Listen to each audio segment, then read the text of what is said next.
Now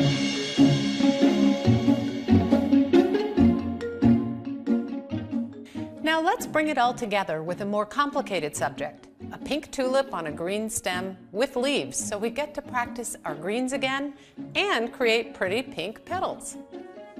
I've already set you up with a great reference photo and a line drawing. Remember to transfer your line drawing to your good drawing paper with a very light line of colored pencil. From here, we're going to create our value study. I've already started the value study, but it's easier to see if I move it to the side. You can see that I have a range of values from very light, even leaving some white, to some darker values. I'm going to sharpen this up before I go on. I'm using tracing paper and my graphite pencil. A couple of things to keep in mind here. On the lighter pink tulip, I'll have a good range of values, all the way from very light to very dark. Most of the darks here happen where tulip petals fold over each other. If I have a good range of values now, I'll remember to put them in when I'm drawing in color.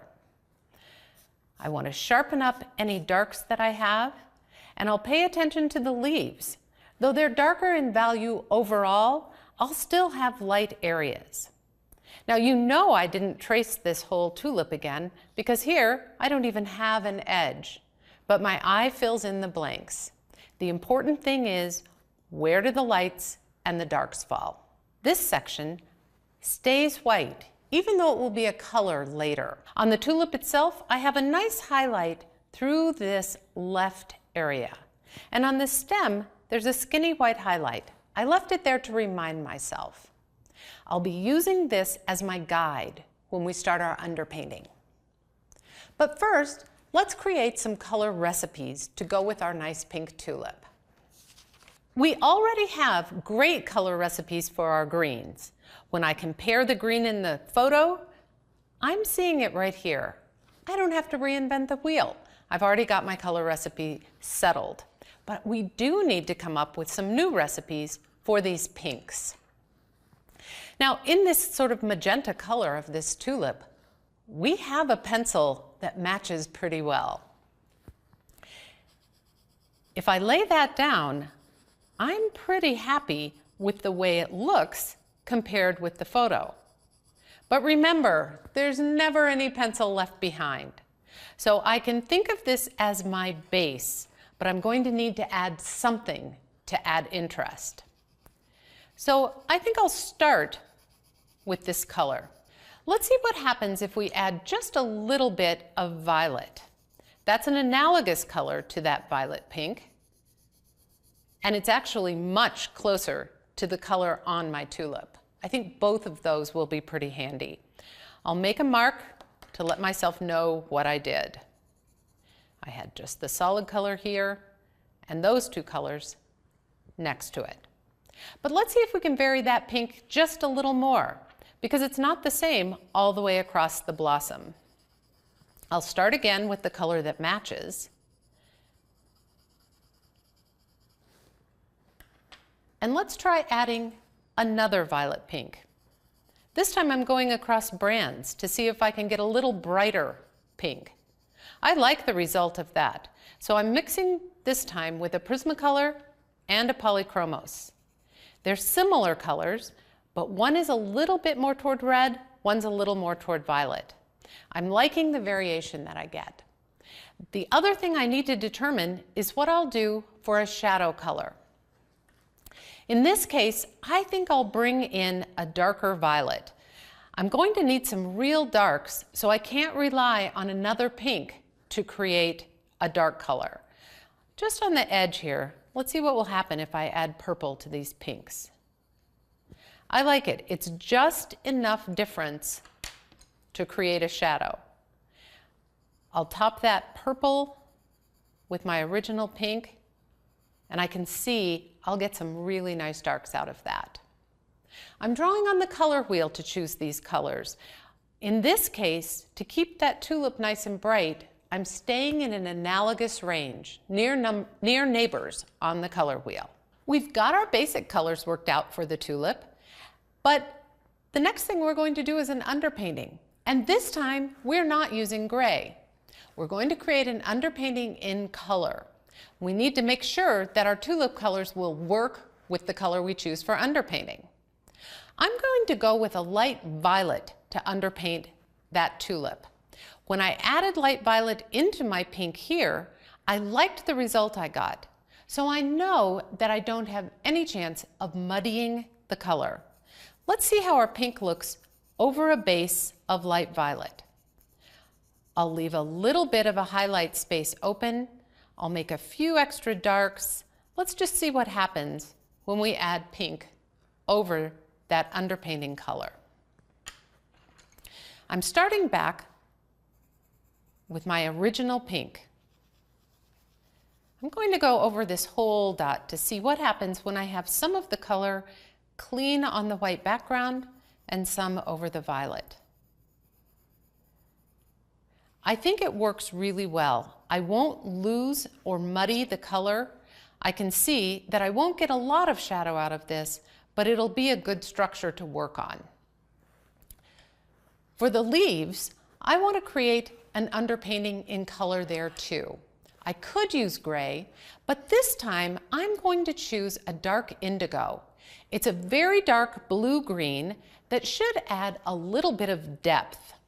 Let's just try it once and we'll build our chosen green on top. Let's see what we think. On the paper it looks almost black, but it's definitely a dark, dark blue. There's a little bit of violet in this blue, which should provide just enough of an undertone. A little bit of complement goes a long way. I'll build my green with both yellows and both blues.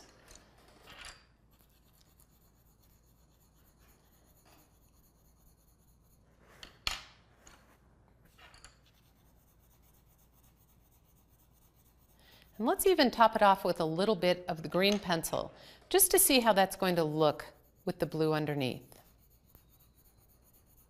That works pretty well for me. It doesn't dull out the green too much. It just supports it and gives me a nice dark. I'll need a couple of other things for shadows, but I think for underpainting, these will be my two colors. So let's see how that works. I'll be using my value study to show me where to place the underpainting tones. Now, you may wonder how I chose this light violet. It has enough of that analogous red to my pink to support the pink.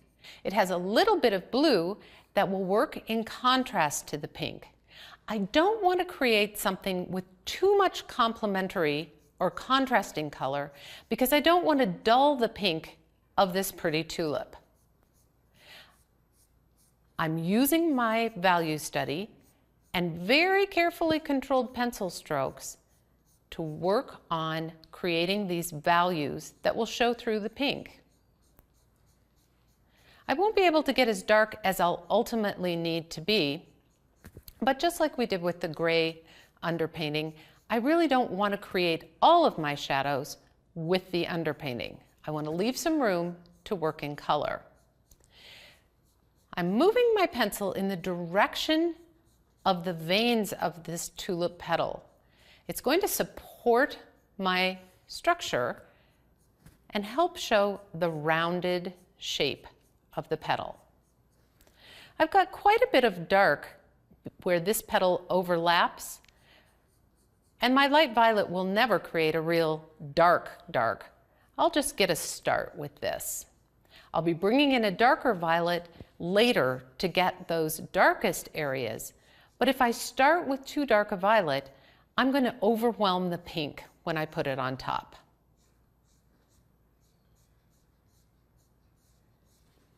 Now the same goes for the underpainting of the leaves.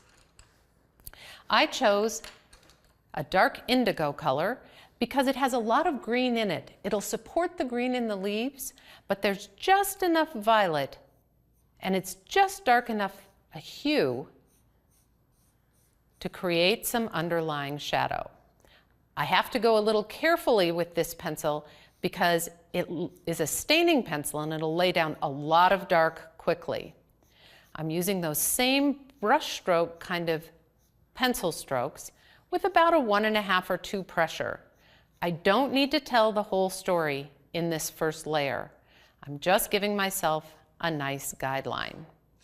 Let me show you what this will look like when I've built it up a little bit more. Though my tulip is kind of unusual colors, I have blue leaves and a purple tulip blossom. It's a close companion to the value study, and this is now the structure on which I'll build the color in layers. So I'm ready now to start adding in the pink of the tulip. I'll bring in a slip sheet so that I don't smear the blue that's already down on the leaves. We'll start with the tulip petals using the first color that made most sense in our color recipes, the one that most closely matched the tulip. I'm using those same light brush strokes to start laying in some color. I'm going to leave some white areas. They'll eventually pick up some color, but I always want to give myself room to work. You'll notice that I didn't do that light ceiling layer when I underpainted with a color. The reason is that when this purple blends up with my pink, I'll actually get something I want. I'm not trying to isolate it from my other colors. I don't want to try to get to the end of the story here in one layer. I won't press any harder. I'm just starting to try to pink up my pink tulip. There's more underpainting on the right side of this petal where it's a little away from the light, and it will naturally look a little bit darker because I have less of the plain pencil on the paper and more of that underpainting. I'm taking it petal by petal, leaving some little white edges. I can always come back. This is the darkest part of my tulip. It's the petal over on the right, furthest from the source of light. I can add a little bit more color there because I know it's ultimately going to get quite a bit darker. The lightest part is the left side of this front petal and this little petal that folds over. I'll keep them pretty light for now.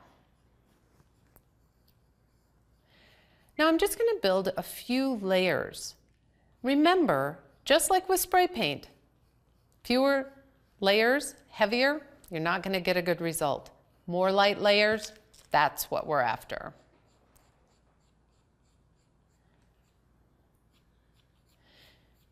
It even starts to feel like I'm working with watercolor. Just brushing on light applications of my paint, which happens to come out of the point of a pencil. In this area at the lower right, I have kind of a yellow-greenish area. I'm going to leave that white for now because pink added to any kind of yellow is going to create an orange that I might not like. Bit by bit, I'm just building color. I'm looking for the brightest areas. I can see at the top of this petal that I have quite a bit of color. So I'm going to use those little eyelash strokes to add another little pop of my pink. I like the way that looks, and I think I'll add a little bit more just over on this side as well.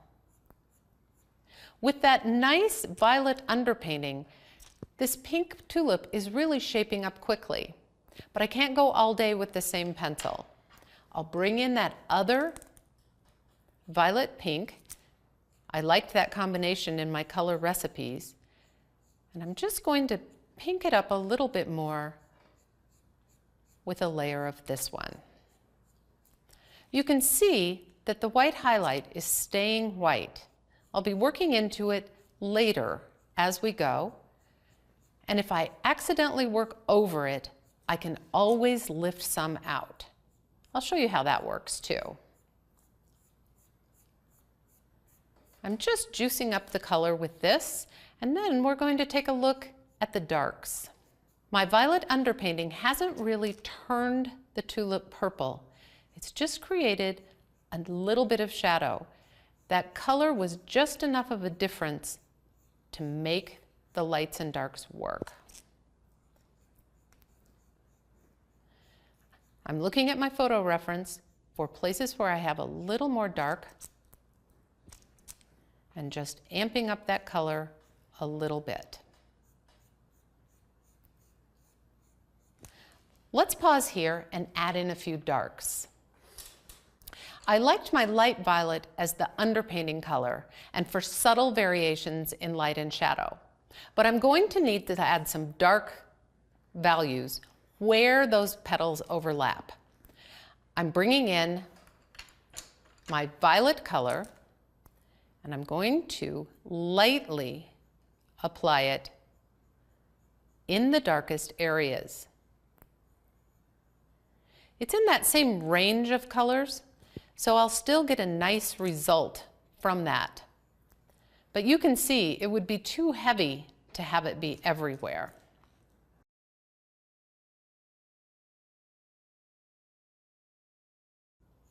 I'm seeing a little bit of dark as this petal folds around. We can just see the edge of the petal. So I'm adding a little bit of my dark right there. Inside of this fold, I have quite a bit of dark. I don't really want it to be such a dark purple, but I can change that up by adding more of my pink. Everywhere that the petals overlap, I'm seeing a little change in value, in lightness and darkness. And here's a tip. Anytime you're drawing, you want to be sure that where you have two sections meet, they are shown with a change of value instead of with an outline. You can always fix that by feathering out from your line on one side or the other. While I've got the violet in my hand, I'm going to deepen this shadow just a little bit on the darker side of my petal. I'm glazing through the pinks with about a 1 pressure. I really don't want to create any of these kind of dark purple lines here. It's all about form, and form is subtle variations of light and shadow. This is a building process, and I'll just keep coming back. I'm headed back to my pink, and I'm going to use it to blend in that violet in my deepest area. I'm using about a 2 pressure, and I like the way this is looking. I have a real change of values there from using another color. I also don't want a purple edge on this tulip fold, so I'll work through that with the pink as well. I'm able to keep a nice little highlight going right through here by just working slowly and applying color bit by bit. Everywhere that I added some more violet, I'm going to add more pink.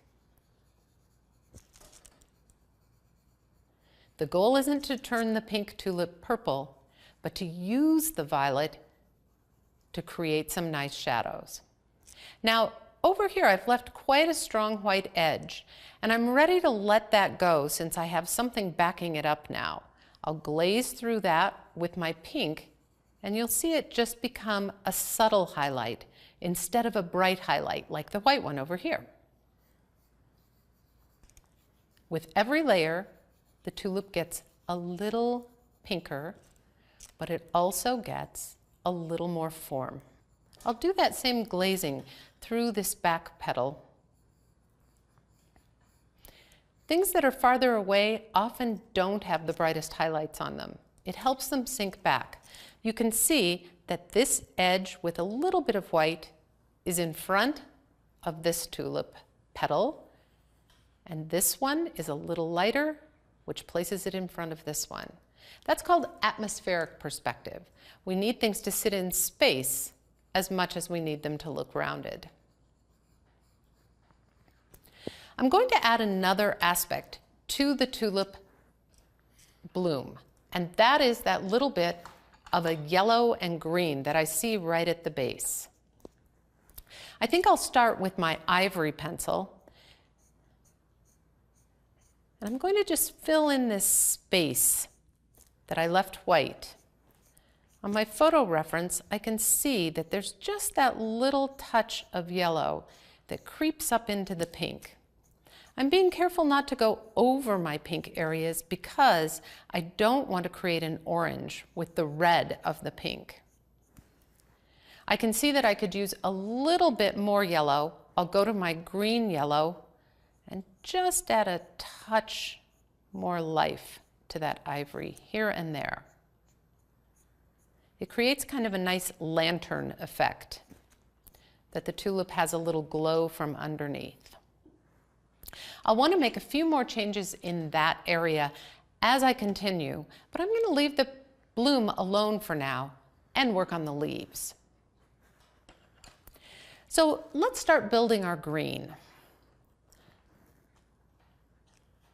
I'm picking up my other yellow, which will blend with this blue of the indigo, just to start moving it toward green. It really won't matter if I use this over all of the indigo because ultimately it all needs to turn green. I'm using a light brush stroke, probably about a 1.5 pressure, not heavy at all, and just starting to create a little bit of color. I'm going over the light areas as well as the dark.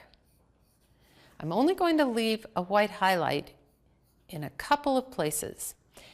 Along the edge of this tulip, I can see kind of a bright highlight, and for the moment, I'll leave that white. I can always go back in and add a little color if I need it. In this larger white area, it's going to turn green, so I'll add in a little bit of color now. Now this isn't a very pretty green yet, but give it a chance. We only have a couple of layers down. If I were using a watercolor brush, I would be using very much the same motion, just gradually adding color bit by bit. I'm going to switch to my green blue now. Go back to the leaves. I don't want to cover every bit of my leaf with even layers of color. When I look at the photo reference, I can see that the greens vary from one part of the plant to another. So I'm just going to be a little selective. It doesn't matter as much exactly where you put the color as that it kind of flows and feels natural. All the leaves are going to need some of this blue, so I'll get some in most of the areas. My leaves still don't really look green, but it's coming. Remember, color layering is a slow process, so give it its time and be a little bit patient. I used both yellows and both blues creating the green that I liked. So I'm coming back now with this green yellow. This will really go a long way toward making these leaves start to look green. I kind of want my leaves to glow, so I'm adding a slightly heavier pressure here, maybe a 2. I want to have enough of this yellow to glow through every bit of the green that I lay down. I made that decision just now as I was working, and that's one of the things about colored pencil I really like. You really have control over what you add. The shadows I laid in with the indigo are starting to turn green,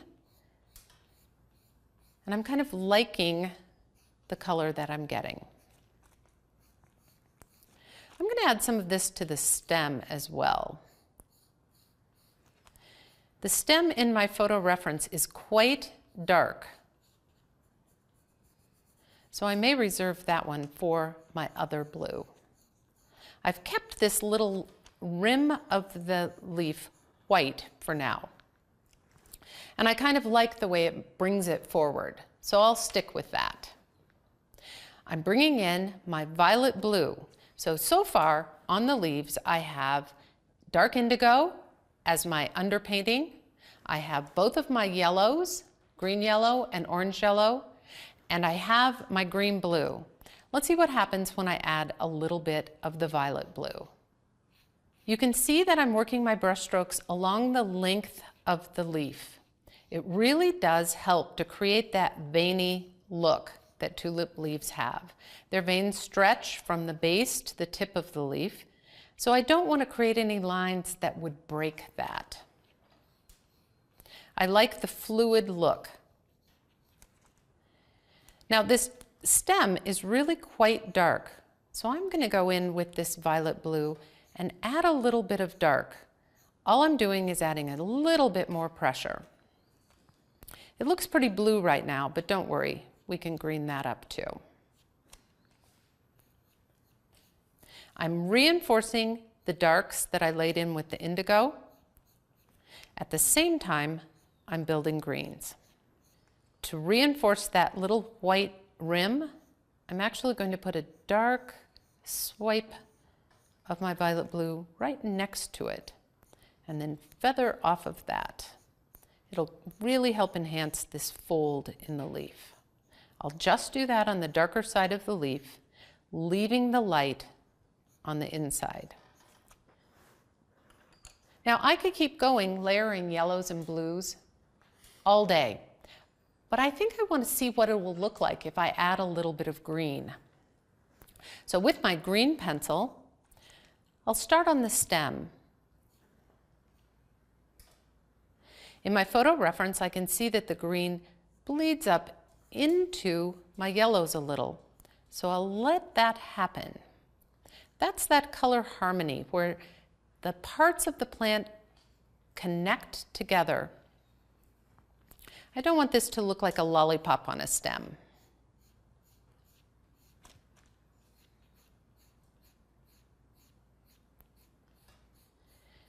This is the topping feature where I've blended my blues and yellows, and now I just knit them together with a layer of green.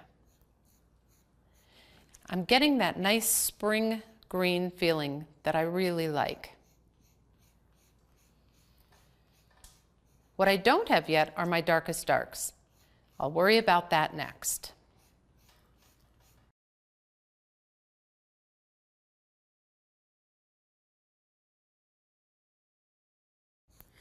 Every time I take a breath or lift my hand, I'm spinning my pencil.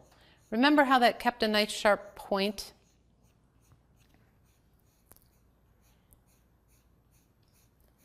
I'm especially noticing every place that I have a lot of blue showing and adding green into that. I'm bringing those colors together. This isn't my last layer, but it's an important one to help me start seeing that these tulip leaves look nice and green. On the brighter inside of this leaf, I'm going to add a little bit of green, and I'll actually temper it with some yellow. I want to keep that nice glowy highlight. Here's the yellow that'll help that highlight work. I'm going to add a little bit more of my green blue into that so it doesn't look quite so yellow. Perfect.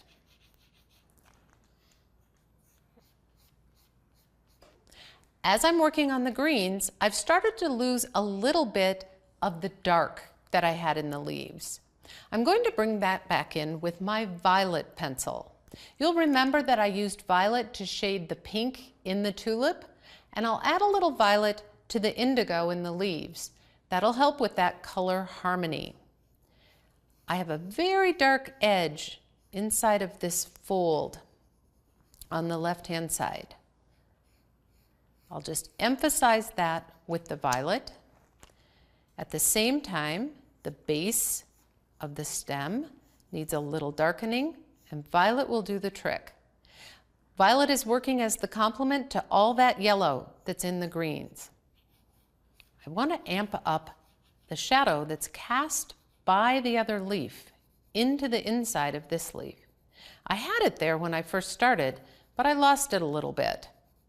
The violet is a good choice.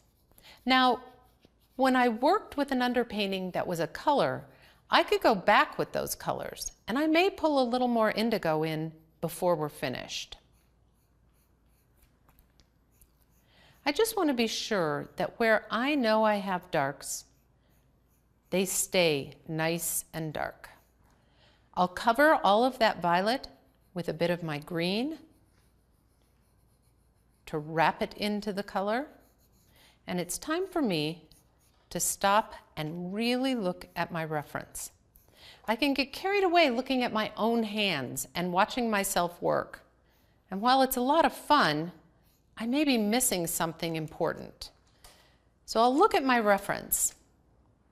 I can see that the base of this leaf where it meets the stem really isn't that light.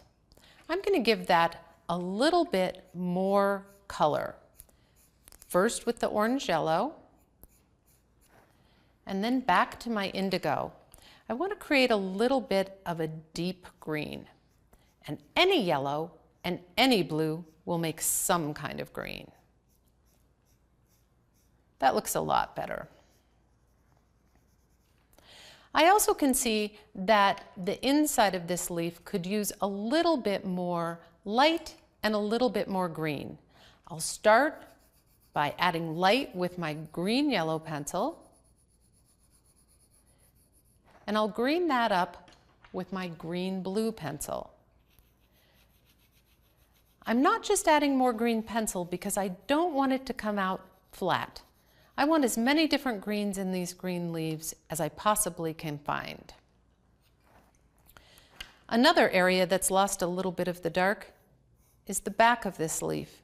It's just a few pencil strokes with that dark indigo I started with, and I'll get those kind of veiny looking areas back. What else do I need? A little more dark on this side of this leaf. I'm using dark indigo now to darken. It's bringing plenty of green back into the mix. What I'd like to do at this point is blend a little bit. For this project, I'm going to use the colorless liquid blender. Both the tulip and the leaves are really smooth. So when I use this blender, I have two choices. I have an end that is a chisel. That doesn't work very well. The pigment tends to go to either side and it kind of creates railroad tracks. And I have an end that's more like a brush. It's soft, and when I start to apply it to the pencil, it acts like a paintbrush. I like the feeling of it blending the color in such a smooth way. This doesn't take any pressure at all. I'm barely gliding it over the color, but I like what I see. It's starting to mesh those colors together. An advantage of the liquid blender is that it doesn't hurt the paper tooth at all. I can go back and forth, layering and blending all day long with this because my paper tooth is intact. But you'll see all those little white dots start to disappear. Where my color is darker, the blending is darker. Where the color is lighter, the blending is lighter. It helps me see where my color stands and what it might still need. Let's blend some of these other leaves. It takes just a couple of minutes for this alcohol-based blender to dry, but I do want to be sure it's dry before I draw on my drawing again. If I don't, it'll sort of liquefy the point of my pencil, and I could get something I didn't really want. I'm trying to stay right within my lines, not go outside of my stem or leaves. It'll drag pigment with it. I'll use just a little bit in those darkest areas too. Now, if I want to go ahead and use the same blender on the pink, I have a task to do first. I need to scribble off any color that's attached to the point. It will look like there's color on the marker, but if it draws clear, it is clear. When I move up to the pink part of my blossom, I'm not bringing along any extra greens. That could really make a muddy mess. Now look at this color intensify as I add that blender. It really smooths out the colored pencil, making it look almost like watercolor. It blends the colors together at the same time. I want to bring a little bit of this pink into the edge of this petal. I can do it with a pencil, or I can kind of drag it with my blender. It's subtle, so I'm going to keep it really light. You can really tell the difference between the side that I've blended and the side I haven't. The only place I want to be really careful not to bring the blender is into the whitest part of the highlight. I'm leaving this little ridge down the middle, and I'm leaving the highlight here. It'll drag color through and dull that highlight just a little bit. Because it isn't crushing the tooth of the paper, this is a move I can make over and over. So this probably isn't my last thing in completing this tulip. I can soften the edges of the highlight, and I'm looking to see, I missed a little spot right here. I'll catch that. Now, if I want to dull that bright white stripe I created, watch this. Without a pencil, I can just blend through it, and it brings a little bit of the green in. That's a nice trick. I'm glad I saved it as long as I did. Now all we've got to do is add the last little details. But I'd like to show you the difference that underpainting really makes. In this example, I just used a pink pencil for the tulip and a green pencil for the leaves. I used pretty much the same techniques, but what I'm missing is the depth. My shadows really just look like more intense color. While over here, the addition of the complementary color, the violets, has added depth. That underpainting really helped me know where my shadows would fall. We only have a few more things to do to finish up our tulip. I'm going to check on the textures, make sure that all of my edges are clean. Let's start there. Over here, I can see that I have a rough edge. In that same way, working from the inside of my tulip leaf, I'll pick up a nice line and color up to it. I'll work my way all around the leaves and the stem. I'm just using my green pencil because it's sort of the medium tone of everything that I've done with mixing. When I reach a point where I think, oh, that doesn't look too good, I'll add a little bit more color. Once all of my edges are clean, I want to check the texture. Now, on a tulip, everything is pretty smooth, but the tulip blossom is a lot shinier than the tulip leaves, which are kind of matte. So the transitions of color on the leaves will be really subtle. The lines that I'm making are kind of mimicking the veins of the leaves, and I'm letting the darks meld into the lights. The light on the tulip leaf isn't bright white, it's really kind of just a lighter green. The difference on the petal is that it's shiny. Whenever you have a shine, a midtone will come right up to the white. It creates that look of sheen. If I go all the way through my whites, I'm going to lose that shine. One last thing to look for are smudges. If my slip sheet fell off my hand, I could end up with something like this, kind of green pencil dragged out of my frame. I'll use an eraser, lightly and carefully up to the edge. And because that was just sitting on the paper tooth, it comes off pretty easily. So if you have a smudge, nothing to worry about. Now, after a last look, I spent a little more time on this tulip, just refining those last darks and lights, the textures, the edges, the colors, and I'm really satisfied with this tulip. You'll see a lot of violet in that bloom, and it really is just indicating our shadow, but you wouldn't think it was anything other than a nice pink tulip. This one took me about 3 hours to do, so be patient with yourself. Don't expect immediate results. It's those last few layers that make all the difference. With all we've learned about color and all those color recipes we've made, I'd like to show you how I keep control of them. Just like a cookbook, I made a color recipe book. I've got my color wheel and all my color charts in the book, so when I need to make a color, I can just go back here and see my recipe. Now you have all the basics you need to work in colored pencil. It's just a matter of practice.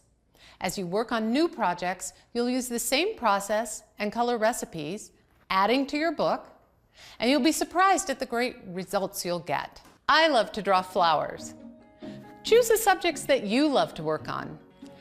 This has been Startup Library Colored Pencil, and I'm Susan Rubin.